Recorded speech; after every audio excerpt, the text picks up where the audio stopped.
Hi, everybody. We are live. Sorry for the delay. There was a little bit of technical issues. Sorry, my bad. You gotta love technology, right? Yeah, Never a dull absolutely. moment with technology. So today I am excited to be talking to you, my wonderful guest, and I'm going to let her introduce herself briefly. Sure.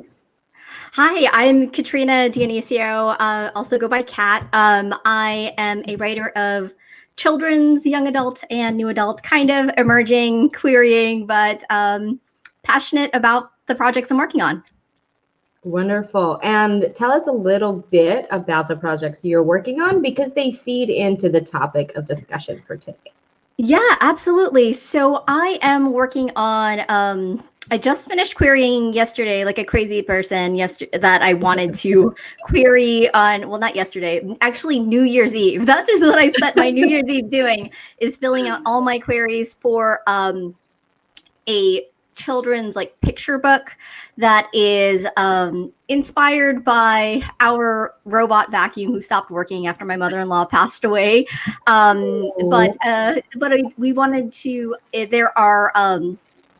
It's going to be my family, so it will be representative of a Filipino American family in there. I'm also working my YA novel that just made the long list for the Voyage YA First Chapters contest. It's thank you. That's really exciting because that's kind of a historical fantasy that touches on some little known, North American history as far as the Manila galleon slave trade that brought in slaves from Asia to Mexico. So I'm excited to bring that and also bring more diverse characters into, which is essentially American history that not a lot of people know about. And also I have a short story about a biracial girl kind of struggling with her own identity issues in a professional landscape as a professional entertainer. Yeah, I have a friend that just wrote a story about being biracial, and it was a cross between fiction and her own experience. And if she's watching, shout out to Lani. Awesome! But yeah, she titled it "The Poor Little Mixed Girl." And all her experiences of being biracial growing up and dealing with being bicultural and things like that, because that has, sadly has complications that come with it. It really does. It is one of those things where we want to go ahead and definitely embrace, love exists in all forms, and that, that we get to a point where, when you choose your partner, you're choosing your partner for love.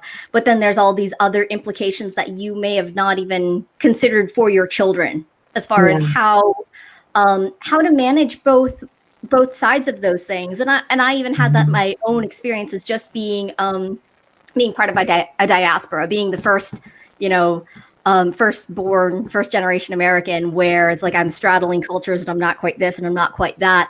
And growing up with my grandfather, he's the only grandfather I've ever known. He's of Eastern European descent. He's my grandmother's second husband. But growing up with him as my grandfather, very American, but also from his own diaspora, I kind of had a lot of that mixed race experience, even though that's not necessarily my bloodline. Very interesting. Yeah. So the topic today, and I want to tell a little bit about the topic today and introduce myself as well, just in case anybody's watching that's not familiar with me or my channel. I'm Kammi. I give flash tips, flash writing tips, advice, things like that. And I teach you how to essentially write a better book.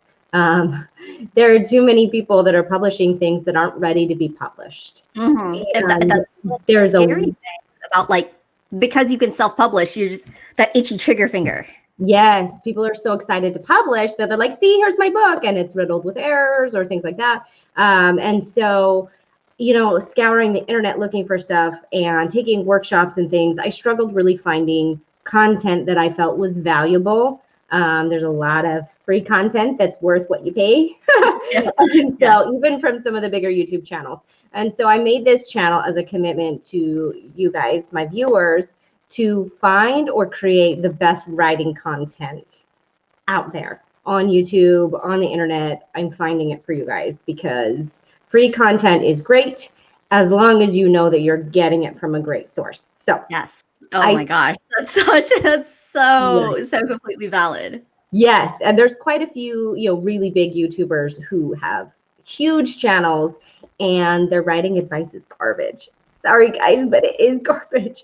And their writing is garbage. And if you read their writing, you would actually know that their advice is garbage. So oh no, I got all the stuff here. I have a similar experience. Somebody forwarded me something and I was like, she wrong. Yes. And so that's why this channel exists. Now, as for me, I have been writing since I was a child.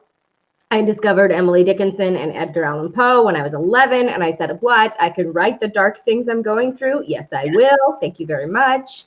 My sister said that our home growing up was a lot like the Glass Castle. Thank you, AJ. You know how close your boy Poe is to me. He's literally underneath my desk. Oh my goodness.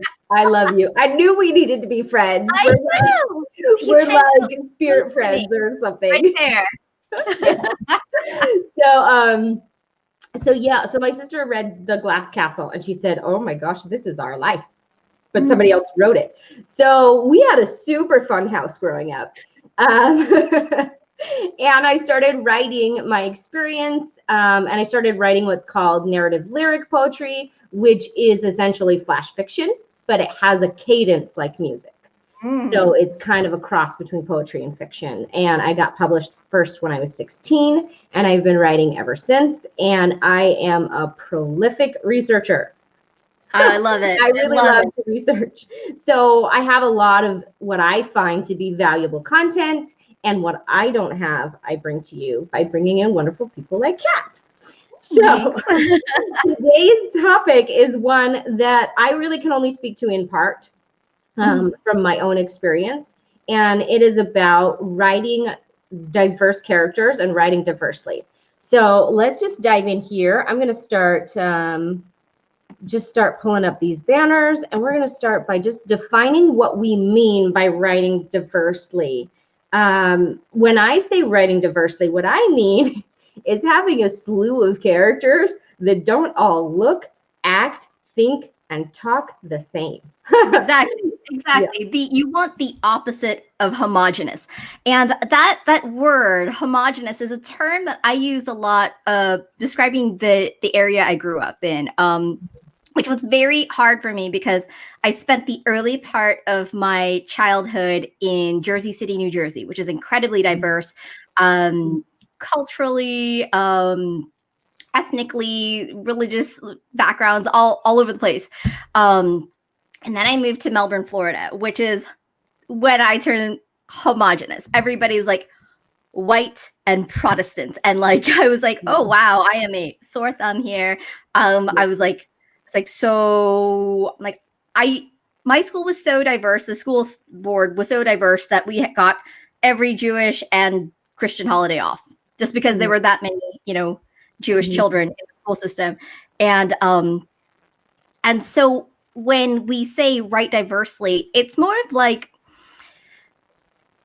I have to like differentiate this for a moment is that, you want to make your stories relatable to anyone, no matter where you are in the country, unless you're writing a story specifically about a town in the Midwest who has never, ever seen anybody, outside of their bubble ever. Clearly there are times. There are times. There are times. Trying to be historically accurate. And when you're trying to be historically accurate or you're trying to be, like very referential, which is fine. But I mean, the minute you take something into a bigger city or a university or, I mean, even in fantasy, like your fantasy realms should be diverse.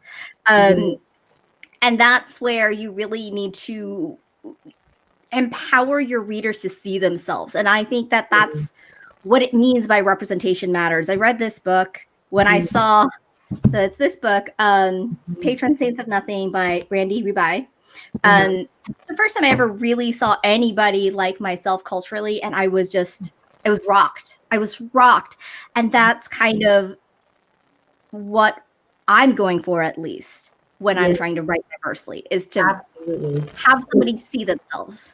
Yes. And so you and I have completely opposite experiences, and we've both come to the same conclusion. So that's kind of fun.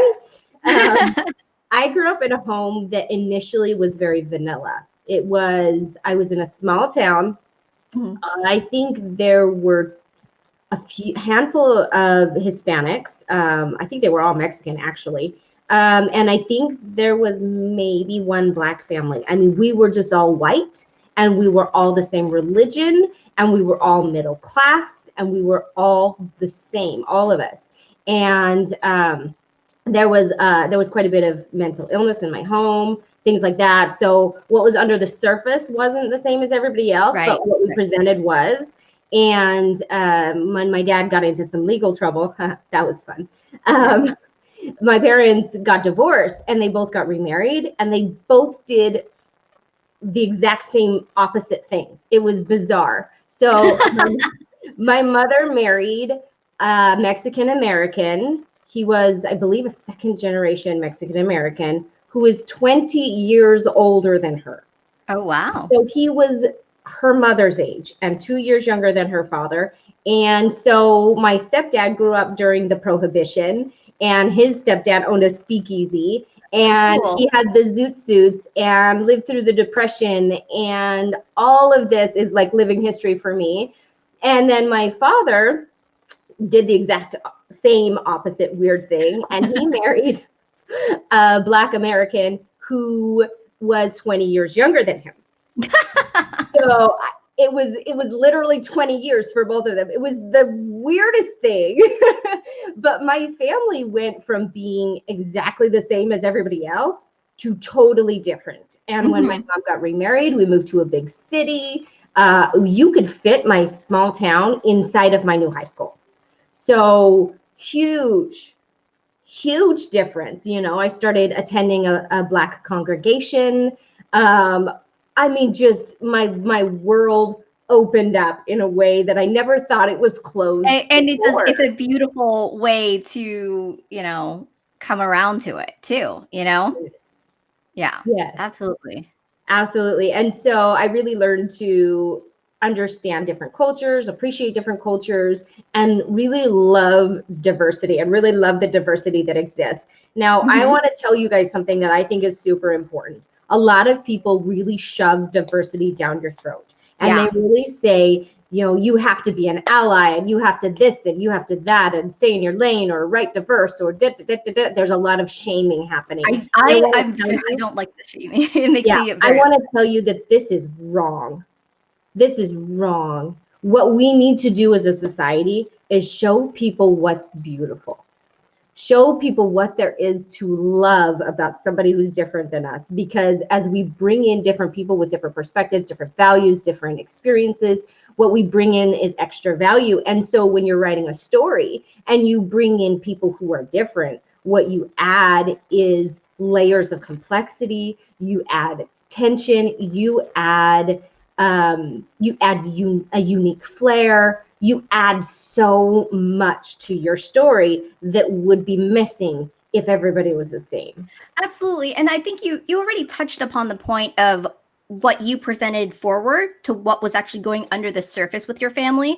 And that is exactly the way to go ahead and make that connection to people, you know, is that it's like your outward appearance is there. It's like, even if you write somebody like he had brown skin and an athletic build, you don't have to go into the full detail of his entire like heritage. It's very explicit that he is a different color than the next person, but you're not going into any minutia of, or, you know, that would be offensive. But then you talk about how kind he is or how hardworking, but then this, then this, and then he meets a scrawny little white kid who may look like he's got it all together, but then his parents are going through the same thing, and that's how their friendship happens, you know. And it doesn't necessarily have to always be about the color itself, but just be represented.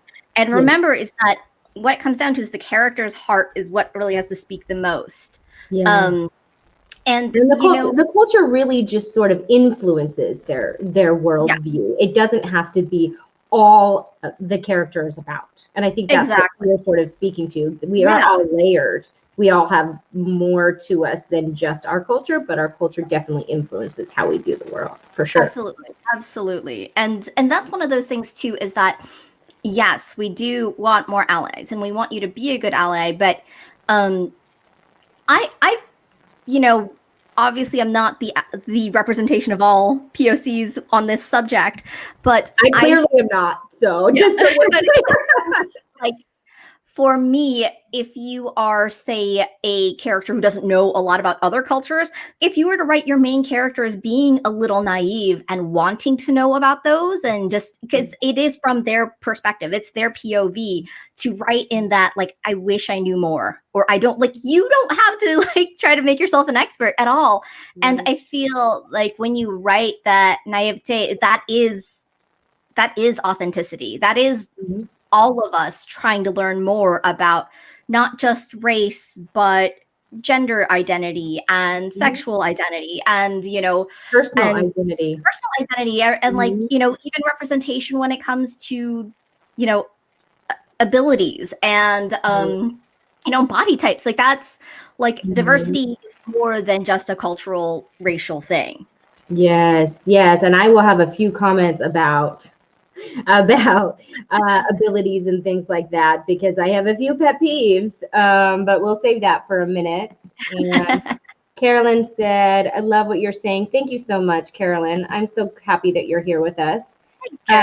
So we get you up. So we touched a little bit on this next one, but I want to talk about why it's important for our literature to have diverse characters. And I would love for you to talk about it, because you said the first time you ever experienced a character like your own was in that book. What is that book called again? Called Patron Saints of Nothing. It was a National Book Award finalist. Author is Randy Rebai. And so that the first time I read that, I read the foreword, not the foreword. It was the prologue, and I was already in tears. I was just like, wow, this sounds like family. Like, I haven't heard this. And I think why it's so important, especially if you are mostly from the Western world, if you are from North America or, Europe, that are incredibly diverse, populated places that have such representation, there's really no point for your writing to be that homogenous. You are not isolated pockets anymore. I mean, even Brazil is highly, diverse too. Like Sao Paulo has the highest population of Japanese people outside of Japan. If you are from a nation that is diverse, you have to, because that's not just your audience, but that's also, I feel like it's being patriotic, that's embracing who you are as a nation.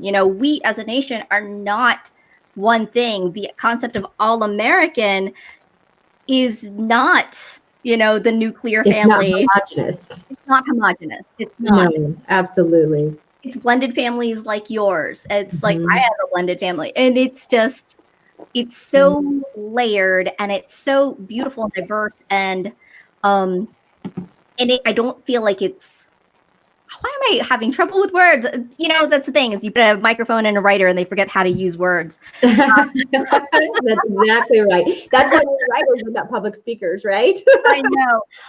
But it's mostly that I think also too, it's the subject matter that I'm like tripping over, because I don't want to say anything wrong. Yes. You want to go ahead and represent the nation that you are trying to reach out to with your writing, like, clearly, if you are, no, I take that back, because even J.K. Rowling, when she was writing the Harry Potter series, she made some major missteps in cultural representation of her characters. And this book went ahead and got translated into hundreds of languages, maybe not hundreds, but lots of languages around the world. And then you think about, like, well, maybe what if that child from this other country is like, oh my gosh, there's somebody who looks like me in this series, you know. How exciting would that be? Bigger and globally, you know. Yeah. So we've got a few comments here. AJ said that they gave it to their 13-year-old brother and they hope they read it. Yay! I hope he reads it too. Matrix of Nothing? The book, yes. Oh, awesome! Yes. I'm excited to look into that book too because it looks interesting. And then Carolyn said that she can definitely relate to tripping on her words. What are these things words? Yeah. So I think that it is important for us to write about diversity in an inclusive way because it invites people into our world and it invites people into other people's worlds. So when we talk about, you know, the pen is mightier than the sword, or social change, or things like that, they don't have to be things that you cram down someone's throat. And the saying, you catch more flies with honey than vinegar, you're more likely to get people to see multiple points of view if you're writing honey instead of vinegar, if you're writing what they should love about a culture, if you're really highlighting. And this is something that I found very disappointing actually in the new Mulan movie. I don't know if you've seen it, Kat. Yeah, I saw it. I really felt like they missed an opportunity to show some very beautiful things about Chinese culture. Some of them were just touched on just very, very lightly, and some were just kind of skimmed over and not even mentioned. And it was really unfortunate because this was a huge opportunity to let all of us who are still learning about Chinese culture find what we love about it, find how we connect with it, which is fantastic. Yeah, and I think that part was a major misstep, especially with the fact that the Chinese government was so involved with the process itself. So I don't, you know, clearly I wasn't the director on that, but or the screenwriter. But I was very curious as to, you know, you have a whole nation, and probably and I know that China actually has a whole department that's like about culture exchange in their government. So I'm surprised in that respect. But I also found it to be a bit of a misstep on Disney's part. Like, great, they did have a female director, but they also didn't have an Asian American female director. I mean, I feel like they could have had more Asian Americans on crew to be able to really tell the story better. Yeah, to bridge that gap between the American filmmaking. It's not about excluding Caucasians, and it's not about stay in your lane. It's about accuracy. It's about culture. It's about a beautiful thing, and it's about bringing everybody together. That's why they should have had an Asian American filming or producing or whatever. No, and I think that because the director is basically the lead storyteller of the project, right? Yes. And this isn't a movie just about, you know, a contemporary American experience. This was a story about like a Chinese legendary figure. So that's where the difference is, you know. And I think that when you watch Crazy Rich Asians, John Chu was the director, but he was Asian American, so he was able to bridge the gap. Very culturally rich. That's true. Yeah. That was very culturally rich. Yeah. That's a good contrast there. William, welcome to our live stream. Thanks for chatting with us. I'm glad to have you here. I'm always glad to have you here. So let's talk a bit about cultural misappropriation. Huge words for anybody. Anybody here in the live stream. I know some of you are professional writers and will be very familiar with this term. Some of you have read American Dirt and are very familiar with the controversy. And some of you may not know what this means. So let's just define quickly what we mean by cultural misappropriation. That's to just sort of pretend like you belong to a culture that you don't belong to. To speak for a group of people you do not speak for. I feel like that's a really fine line to walk when writing about cultures that are not your own. And I think that this speaks to a lot of people's fear too, because they're afraid of going too far. They're afraid of saying the wrong thing. They're afraid of using the wrong non-politically correct term or whatever, because that's my fear. I'm always afraid that I'm going to use the wrong term or offend somebody that I'm trying to include. Right. No, I even had this kind of with my own culture itself. So I was talking to a friend a bit about my project, and I said, yeah, I think I might add a little bit of some of the Filipino superstitions and whatnot. And then she just started listing off of all of this lore. And I said, no, I'm not including any of that. She's like, why not? I'm like, well, my characters, basically, they live in a diaspora. They're disconnected from the main culture. They were, the grandparents were brought over on a slave ship. The parents were born into slavery into Mexico. And now the kids are growing up on an island, like on an independent nation. It's like they are very disconnected from the culture, just the way I'm disconnected from the culture. So like I would know more about Greek mythology than I do about Filipino mythology because of my circumstance. And she's like, wow, I never thought of that. And I said, yeah, I'm like, I'm not going to get it wrong, because technically that would be like misappropriation, because I don't know it. I didn't live it, and I wasn't like, it wasn't imbued into my philosophies or my thoughts, as a child. And she's like, I never thought of that. So you can even make missteps within your own culture. So that's one of those very like fuzzy lines that you have to broach. And the truth is that I'm never gonna stop looking porcelain. I'm never gonna stop being white. I'm never gonna stop having my family of origin that I have. I'm never going to stop having the culture that I have. I'm never going to be able to find a magic pill that transports me to a whole different world, a whole different culture, language, whatever, what have you, whole different race. I'm never going to stop being me. This is my skin that I live in, right? And so it's really important to know that going in, that you cannot know everything, and that's okay. Yeah. Give yourself some slack. It's okay. Some things you're going to have to research hard. Some things you're going to have to get help on. It just know that you don't know everything. I love what Brandon Sanderson says in his YouTube videos where he teaches creative writing. He talks about doing 80% of the research, or 75, depending on the year. Sometimes he says 80, sometimes he says 75. I don't know. Roughly 75% of the way. And then you find an expert that gets you that rest of the way. Right. So when he wrote, I think it was Way of Kings. Oh, let me know in the comments below if this is not the one he wrote with the doctor in it, because I have not read everything he's written. Sorry. Don't hate me. But he wrote about a doctor, and he doesn't have a medical degree. He doesn't have medical experience. If I were to write a hard sci-fi, I don't have that background in science where I would feel confident and comfortable doing all of the sciencey parts of it, because I just called it sciencey. So, so clearly I'm the expert. But so then you do the 80%.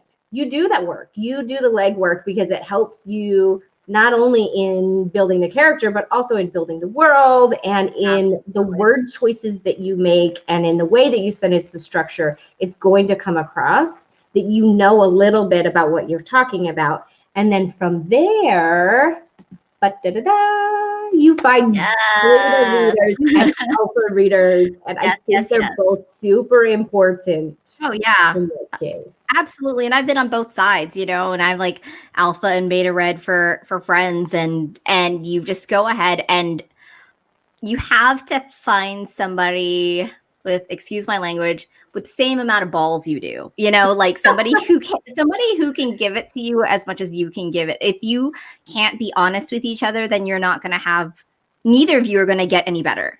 Yeah. And that's really what it comes down to, is constructive criticism and honesty. Constructive means to build up.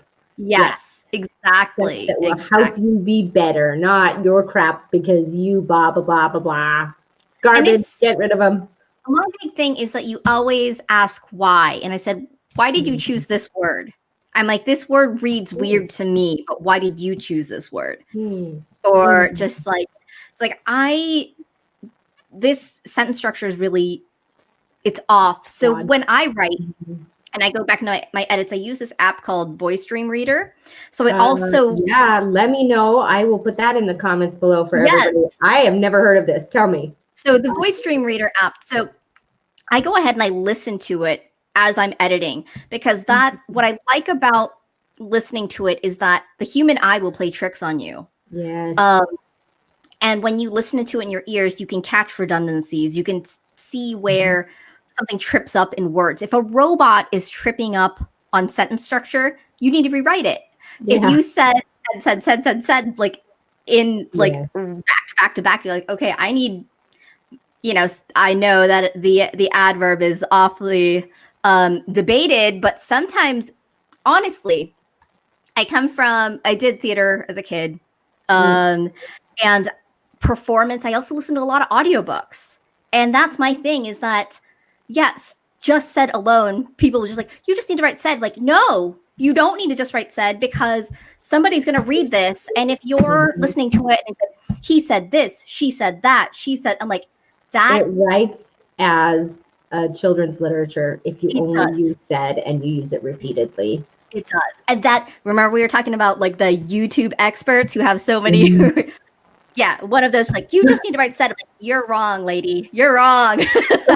Yeah, so that actually, let me tell people really fast. I have another live stream plan where we're talking about bad writing advice, why it's bad writing advice, and what they were intending to teach with the advice, sort of why it fell short. And I'm super excited. It will be me and Lauren Severe, and I'm so excited to bring that to you guys. So we are going to be talking about the said. I'm pretty sure it's on the list. If it's not, I'm gonna add it, because that bugs me like crazy. Yeah, you're mostly gonna use said. You're not always gonna use said. No, you're not gonna always use said, because one day, if you hopefully you don't only ever self-publish, that you're gonna get picked up by an agent and you're gonna go ahead and get published, and you can get audiobooks made, because kind of going back to diversity, like, you want to be able to have your books in the hands of people of all abilities. If they can't read this in a book in their hands and they can only listen to a book, you want it to be enjoyable for them. And so your dialogue and your flow, you want to eventually have audiobooks. Yes, absolutely. So beta and alpha readers, let's just, for anybody who doesn't know, a beta reader is someone who reads your genre, is familiar with your genre, and in this case, for this live stream, familiar with the culture that you're writing or the cultures that you're writing, and can speak to whether it reads authentically in their mind or not.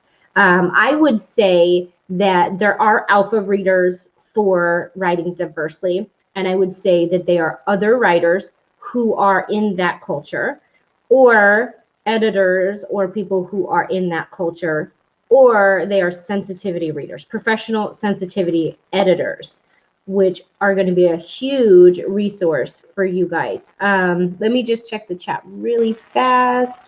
The human brain is incredible.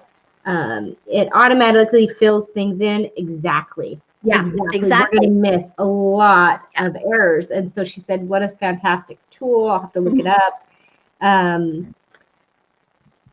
Voice Dream is what I use as well. Oh, okay, William, it is what you use. I was wondering. William has some, I hope he's okay with me saying this. William has some vision impairment, and so he knows all the cool tricks and all the cool apps. And so awesome. I love having his insight on things. Somebody else said, or you'll find an alphabet. An alphabet. Yeah, that's sometimes that's a term where you find somebody who is equal parts alpha beta reader for you. Oh, interesting. Alphabet. Yeah, it's kind of a cuter, like, more recent term I've seen pop up. That's the really cute. Yeah. I like it. Yeah. I'm gonna take it. I've never heard it before, but I'm gonna take it. I love it. Awesome. Yes. I'm not a writer, but I use an app to check on my essays, and so that's great advice. Awesome. Well, thank you, Isabel, for joining us. So I want to talk a little bit about sensitivity readers, because I think sensitivity readers could either be beta or alpha. So they could either just be people who read the genre, or they could be people who are professional writers, are professional editors, and things like that. And speak to why that's so important to have, because a lot of people don't want to use sensitivity readers. Yeah, it's one of those things where it definitely takes a lot of courage to finally put your writing into somebody else's hands. And you think like, oh, once it gets to the professional editor, or if I get picked up, that's the most important part. But honestly, it's not. You want to have the cleanest, most accurate draft you have before you start querying. You can't have anything. You don't want to make missteps because you don't want that rejection. You want to know that you've done all the homework. You've gotten as far as you can with the resources you have before querying. I mean, that's at least my opinion. And when it even came to when I was submitting some short stories for contests, and I did have these characters who live in a diaspora, I sent it to friends who have similar, ethnic backgrounds as mine, who also grew up stateside, like without the immediate connection to the culture, but like part of it, but not part of it. And they said it kind of hit a lot of tones for them. And so that's really, like, that meant a lot to me, but more than some of my other alpha and beta reading experiences, because it was so targeted as far as like, you're exactly the person I want to reach, because one of my friends, Michelle, she's awesome. She's also like a podcaster and YouTuber, and she's a life coach. She's awesome, but she grew up from a very mixed household where her mother was Eastern European and Filipino, and her father's Puerto Rican, but she kind of grew outside of the culture, not feeling quite part of it. But I wanted her to be beta reader for this one chapter, and she's just like, this is it. Like, this is, and she also doesn't know a lot about history. And so so I felt like that was even more beneficial for me to have, is somebody who doesn't know a lot about their own history and can kind of feel more tied to it through an American medium that they've never really quite felt part of. Yeah, that's really beautiful. I studied, for anybody who doesn't know, I studied sign language interpreting and held a state license for a while, and a provisional license, a beginner's, basically. It's like training wheels. I had my training wheels license for a while, and so I've read stories with deaf people in it. They are few and far between, and they are often not portrayed correctly, which is one part heartbreaking and one part aggravating for deaf culture. And they are a culture that is often misunderstood. They are often treated poorly, to the point where I have friends that could spend their entire lives in a courtroom if they wanted to sue all of the people who own businesses and are doctors and have screwed them over so bad. My friend was denied entry into a school because she was deaf. Really? Boy, is that not legal. Especially if it's a publicly funded school. It was a veterinary school, and they told her that she was deaf, and so they actually sent her a letter and said, we're not admitting you because you're deaf. You're a great candidate otherwise. And her story is the story of so many deaf Americans. I'm not even joking. That's absurd. One. I mean, what my friend's pediatrician told her, oh, I don't have to legally hire you an interpreter because you're not my patient. Your child is, because I'm a pediatrician. And she's like, oh, sure. So my 5-year-old is going to sign to me what her medicine should be. You want to explain that one in a court of law, sir? And she chose, instead of suing, to find a new doctor. So this weird, tricky situation where deaf people are not treated very well or are not represented very well happens in literature as well. And I've read stories where I was like, oh, that's not, ooh, no, And so this is where, one, your research is really going to become invaluable for you, and two, a sensitivity reader is really going to know, because I've seen people with really good hearts who love the deaf community and would never want to offend anybody, I have seen them do very, very awful things, having no idea that they have just misstepped, that they have just offended an entire audience full of people who they are there to show love to. Whoa, whoopsie. And Yeah. as writers, we don't want to do that. We do Yeah. not want to offend the people we're trying to include. So research and then sensitivity readers are really essential. Please do not ignore them. And then don't be offended if they rip you apart because No, that's their job. That's they their want to help job. you. They want to help Mhm. you. Yes. Yeah. And you know what? And if you get a beta reader or an alpha reader who you feel like is just giving you offensive advice, first of all, take a break, come at it a week later, 2 weeks later, and then relook at the advice. So, because it allows you to almost have fresh eyes. You can never fully not be in your own head, but you can look at it a little bit more objectively and look at their feedback and read through your stuff with their feedback in mind and be able to see, is it diagnosing the problem correctly? Does it speak to the problem, but it doesn't diagnose it correctly? Or is this garbage feedback? Because it might be, I've gotten garbage feedback before where I'm like, all right, I'm done with you. Yeah.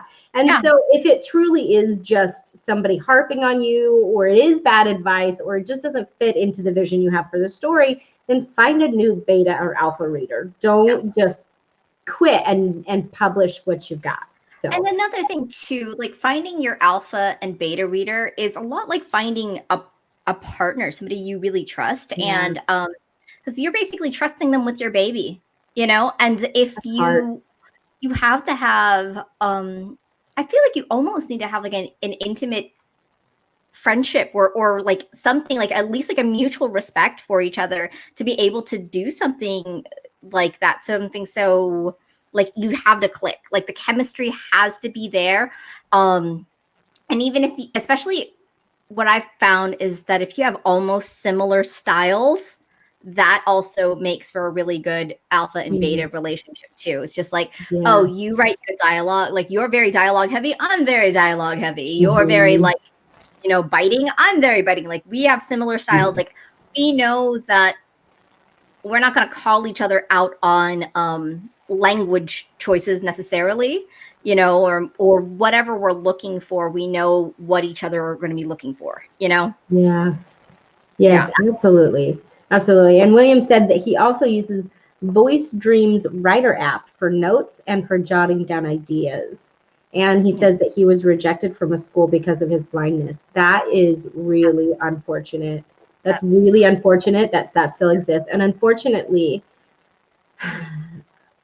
prejudice exists in our country. Yeah. I mean, our country is beautiful and it's diverse and it's wonderful. And we should be embracing it more than we are. And I feel like writers are missing the mark. They're missing a huge opportunity when they either push and shove aggressively a new culture, or when they choose not to write about other cultures at all. And I know, being a Caucasian woman, I know how terrifying it is to write about a culture who's not my own, even if my family is culturally diverse. Even if I'm writing about my POC in my current work in progress, my WIP is he is a Black, and his culture is basically Canadian. It's a fantasy novel, so it's essentially Canadian, but they are immigrants from the Caribbean. And so I'm going to add little bits of those cultures in, just little tidbits. And for me, that's something that's difficult for me to do, not because I don't want to represent another culture, but because I don't want to misrepresent another culture. And so it's important for me to do exactly what I'm teaching you to do, which is to do my research. I am actually looking up dialects, and I'm looking up different phrases that the immigrants to Canada from the Caribbean use. So unique, not just from the Caribbean, but Caribbean Canadians use these particular phrases, and then I'm tweaking them to sound like a fantasy phrase. So I am doing all the research I can, but I am not a Black Canadian. I'm just not. And so in order for me to know that I have put out the best quality, that I have put out something that other people can relate to and that they are happy to read and they connect with, the way that Kat connected with that book where she felt like she was represented, is to use the sensitivity readers, the beta and the alpha readers, to really help me know that I'm doing this correctly. And to add complexity, he's deaf, so I have my work cut out for me. Actually, you know what? I have another book here. Like I brought this out too, which actually it's very exciting. I picked this up. I've actually been talking to the author on Instagram, and she's actually given me a lot of advice. But it's Hello Universe by which way is my camera going? Okay, Erin Entrada Kelly, and it won the Newbery Award. And it has a here. Virgil Salinas is shy and misunderstood. Valencia Somerset is clever and stubborn. Taori Tanaka tells fortunes and can read the stars. Chet Bullens is the biggest bully in the neighborhood. They aren't friends; they're practically strangers. But when Chet pulls an unthinkable prank on Virgil, his pet guinea pig, Gulliver, these four middle schoolers are thrown together in surprising ways. This book has, I believe there's a deaf child in it. There are kids from other cultures, different backgrounds. And so it's kind of like the story. And I know that we write mostly YA, but I always go back to middle grade books because that's where my love of literature came from. That middle age grade, like it was the Beverly Clearys and the the Blooms and the Roald Dahls. It was that era of my reading that developed my love of books and stories. And so don't feel like, oh, I'm an adult, I can't read a kid's book. Yes, you can read a kid's book. I love kids' books. Adults. I love kids' books. Yeah. Yes. So, there's a lot we can learn about them. They often have stronger characterizations in those. Yeah, and they also manage to say more with less. So that's another value. That's how I feel about Mo Willems. That's why I think that. Do you know Mo Willems? Yeah. I read several of his books to my kids when they were little. Genius. He writes Don't Let the Pigeon Drive the Bus and the Pigeon series, and then he writes a Piggy and Gerald series that's a pig and an elephant that are best friends. Or the bunny. It was the bunny, right? Yes, the Nuffle Bunny. The Nuffle Bunny, yes. Yeah. So I read that for my kids because my kids both had security blankets and they were very cute, attached to that. But he's very genius with creating strong characters and with maximizing what you get when you read the book. You get way more, like far beyond his individual words, into so much meaning. Yeah, absolutely. But your love of middle grade is my love of fantasy. It's why I go back to fantasy, even though I also love crime fiction and I also love romance and I also love. I'm such a sucker for like contemporary romance. So that's my next thing. So it's like I'm actually simultaneously working on like a new adult contemporary romance and historical fantasy. It's just like, but that's just because that's what I was when I was a kid. It was just like devouring stories that can't be in one box. And that's the thing, is that if Neil Gaiman can go ahead and write film and television and kids books and adult books and fantasy and comedy and drama, and like if he can be all over the board, why do the rest of us all have to stick to a genre? So I don't stick to genre. I write a little bit of everything. Sometimes I write a little bit of everything in one story. Absolutely. So for anybody who's still on the live stream with us, I love you. Thank you for sticking around. I have, if you're interested in a deep dive, I have a course that I'm creating for, it's specifically for beginner writers or for people who are interested in really figuring out how to structure a book, how to write creatively. And I will be rolling that out in February. So if you're interested, you can check out my website. I should have it updated by the end of the week and by the end of next week, because it is the weekend right now. Imagine that. I know what today is. We're good. And then And then with Kat, you can find all of her links below as well. And I am so excited, Kat, to see what you have in store and to finally read your stuff when it comes out. I know. I'm so excited. I'm so excited. So, yeah, I don't know. I've got that anthology piece I know is 100% coming out in October-ish. So that is a project that I know will hit publication. The other one, I'm like a third through the first draft, so hopefully that the big one will go. And the picture book, it's querying. Hopefully I'll hear back. Who knows? It's a good time to be publishing stuff right now. A lot of stuff to go out. Yes, and with YA, the market is just sort of, but if you are making sure that your characters are strong and your word choices are strong, your sentences are structured strong, now would be the perfect time to publish because it's not oversaturated. Yeah. And you're going to want a unique angle and stuff like that, but now is a good time to publish. A lot of people are reading. Yeah. A lot of people are reading, and I think it's going to be that way for a while with how slowly the vaccine's getting rolled out. But unfortunately, knock on wood, you know. Yes. But I also think that it's recaptured a lot of people's attention reading. Mm-hmm. They've had to slow down. Yeah, and also too with entertainment still been down for almost a whole year. It's going to be another year before we see movies and television, really. Yeah. You know. Yeah, so I mean, it's a good time to be a writer, good time to publish. Yeah, that's a good point. That is a very good point about TV. It takes years to film, edit, and finish producing all of the little nuances that go into making a movie. And imagine how many scripts have to go ahead and get rewritten to accommodate, you know, current events. Yes, that's true. That's true. They're going to have to really change a few things in the stuff they have working. Very interesting.